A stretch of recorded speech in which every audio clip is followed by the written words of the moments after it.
আজ তোমাদের সাথে শেয়ার করব একদম কালচে করে মটন রেসিপি। গুড়িয়াস কুকবুকে সকলকে স্বাগত জানাই। গোলমরিচ, শুকনো লঙ্কা, দারচিনি, লবঙ্গ, বড় এলাচ, জিরে, আমি ধনেটা আস্ত নেই বলে ধনের গুঁড়ো নিয়েছি, তেজপাতা সব একসাথে নিয়ে নিলাম। নিয়ে আমি তাওয়া গরম করে নিয়েছি, তাওয়া বা ফ্রাই প্যান গরম করে তার মধ্যে একের পর এক তেজপাতা, শুকনো লঙ্কা দিলাম। এবার দারচিনিটা একদম ভেঙে দিলাম, এলাচটা দিলাম, দিয়ে আমি এগুলোকে সব দিয়ে খালি খোলায় বেশ খানিকক্ষণ গন্ধ বেরোনো অবধি ভেজে নেব। তারপরে দিয়ে দিলাম লবঙ্গগুলো। এই সময় তোমরা গোলমরিচটা দিয়ে দেবে। আমি জিরেটা দিয়ে দিলাম। গোলমরিচটা আমার ভাজা আছে তাই আমি একদম শেষকালে দেব। জিরেটা দিয়ে ভেজে নিলাম, গোলমরিচটা দিয়ে দিলাম। যারা আস্ত ধনে দেবে তারা ধনেটাও এই সময় দিয়ে দেবে।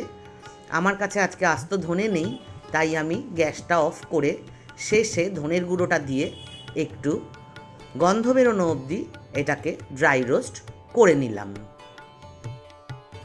মটনটা আমি ভালো করে ধুয়ে একটু লবণ আর ভিনিগার মেখে 2 ঘন্টা মতো রেখে দিয়েছিলাম। এবার প্রেশার কুকারে দিয়ে আমি কিন্তু আর কিচ্ছু দিইনি, পেঁয়াজ, আদা, রসুন কিছু দিইনি, শুধু ভিনিগার আর নুন মাখা মটন। আমি জল দিয়ে, আমি যতটা ঝোল রাখতে চাই সেই আন্দাজে জল দেব, দিয়ে আমি সিটি দিয়ে মটনটা প্রায় 90% সেদ্ধ করে নিচ্ছি। দেখো আমি দেখাচ্ছি, মটনটা আমার কিন্তু হয়ে গেছে। তাও আমি একবার চেক করে নেব যে আমি যতটা সেদ্ধ চাই হয়েছে কি না।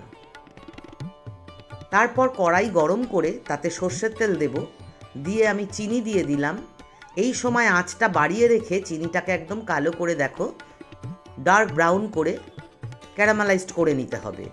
করে আমি তাতে পেঁয়াজ কুচিগুলো দিয়ে দেব। দিয়ে এবার পেঁয়াজ কুচিগুলোকে আমি বেশ লালচে করে ভাজবো। আমাদের রেসিপিগুলো ভালো লাগলে লাইক করো, কমেন্ট করে জানিও কেমন লাগলো। আর এই ধরনের নানা রেসিপি পেতে আমাদের চ্যানেলটাকে সাবস্ক্রাইব করে আমাদের পাশে থেকো। দেখো বেশ লালচে হয়ে গেছে। এবার আমি দিয়ে দেব কুচি করে রাখা টমেটো।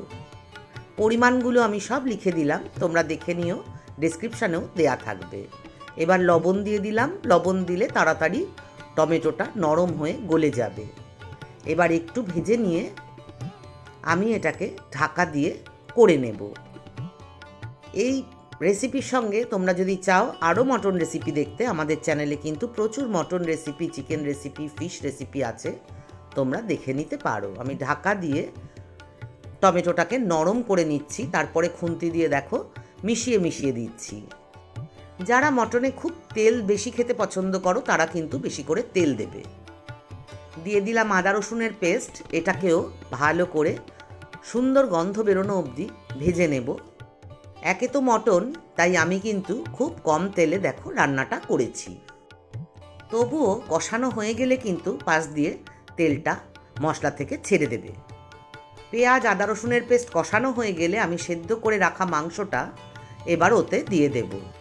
এখানে আমি 500 রান্না করেছি মাটন, তাই 500 অনুযায়ী কতটা কি দিয়েছি লিখলাম।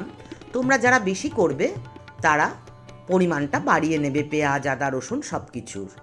দেখো এবার আমি খুব ভালো করে কষিয়ে নেব। এই সময় আঁচ কমিয়ে বাড়িয়ে কষাতে হবে। খেয়াল করে দেখো এই রান্নায় কিন্তু আমি হলুদ ইউজ করিনি, তাতেই এই কালচে রঙটা বেশি ভালো আসে। এবার দিয়ে দেব লাল লঙ্কার গুঁড়ো। যারা ঝাল খাও না তারা কাশ্মীরি লাল লঙ্কার গুঁড়ো দেবে। আমরা একটু ঝালঝাল করব তাই লাল লঙ্কার গুঁড়ো দিলাম। দিয়ে এটাকেও আমি একটু কষিয়ে নিলাম। দিয়ে আমি ওই মটনটা সেদ্ধ করেছিলাম সেই জলটা রয়েছে সেটা অল্প অল্প করে হাতায় করে দেব আর মাংসটাকে কষাবো।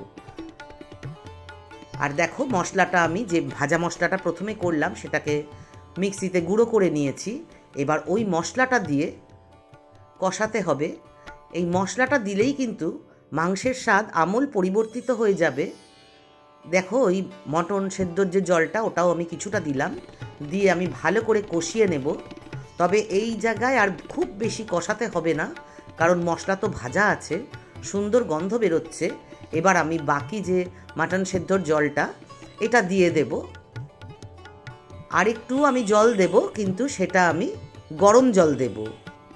আমি এই রান্নাটায় একটু আলু দেব। আমি আলু ভালো করে ধুয়ে সেদ্ধ করে নিয়েছি, আমি সেই জলটাই এখানে ইউজ করব।